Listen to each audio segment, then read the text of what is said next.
They didn't stop loving each other, they stopped touching. And that was the first thing to disappear. Before the baby, Kevin Lee and Simone Harrison were effortless. They were the kind of couple people noticed without meaning to. Not loud, not performative, just close. Kevin used to reach for Simone without thinking, a hand at the small of her back, a kiss pressed into her shoulder while she brushed her teeth, his firmness against her back while she prepared dinner, mornings that started charged and tangled, nights that ended in satisfaction after they'd lost track of time. They laughed easily, argued softly, made up quickly. Simone felt desired, not just loved, but wanted. Kevin felt steady and chosen, like he was on top of the world, like the world made sense with her by his side. They didn't schedule intimacy. They found it, they stole it.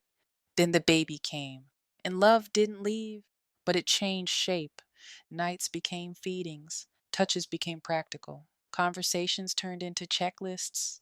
Simone's body was healing, Kevin's mind was racing, and slowly passion gave way to everyday endurance.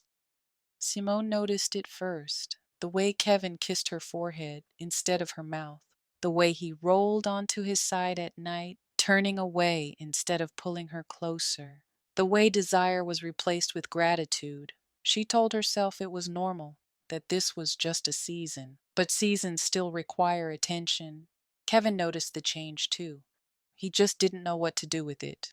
He loved Simone deeply, reverently, but between the hospital, the pressure, the responsibility of being an innovator at work and a new father at home, he felt emptied. So he worked longer, stayed later, came home tired, not because he didn't want Simone, but because he didn't know how to meet her anymore. Simone started going to the gym early in the mornings, not to punish her body, not to erase motherhood, but to feel strong again, to de stress with music in her earbuds, to feel present in herself. She didn't announce it, didn't ask Kevin to notice, she just went. And Kevin did notice the discipline, the quiet determination. But instead of reaching for her, he assumed she was okay.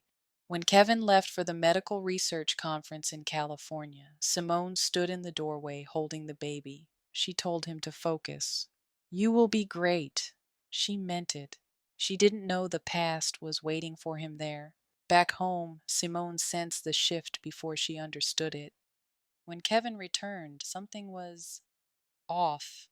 Kevin wasn't cruel. He wasn't distant on purpose. He was just elsewhere. Nothing too obvious. Just distance layered on top of exhaustion. They had become roommates, except during moments with the baby. That night, Simone lay awake, listening to Kevin breathe beside her. She realized something then. She missed him. Not the man of the house, not the father of her child, her husband. The man who used to pull her closer in the dark. The man who used to steal quick moments in the day because he craved her. The man who used to look at her like she was still a woman, not just a role. When Simone reached for him one night, half asleep and hopeful, Kevin pulled away. The next day, out of frustration, Simone did something far more dangerous. The next morning, Simone moved her pillow, then her blanket, then quietly her clothes. Kevin watched from the doorway. Neither of them spoke. The guest room wasn't a punishment. It wasn't anger. It was grief. A soft, unspoken acknowledgement that something precious had slipped through their hands. They didn't argue. They didn't accuse. They silently agreed to space. Just space. To breathe. To think. To remember who they were, separately. Simone closed the guest room door that night, and for the first time since becoming a mother, she cried for the woman she used to be.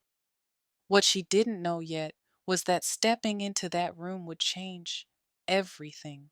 End of story. If this story touched you, take a moment to like and subscribe. And tell me in the comments, have you ever loved someone and felt the distance grow?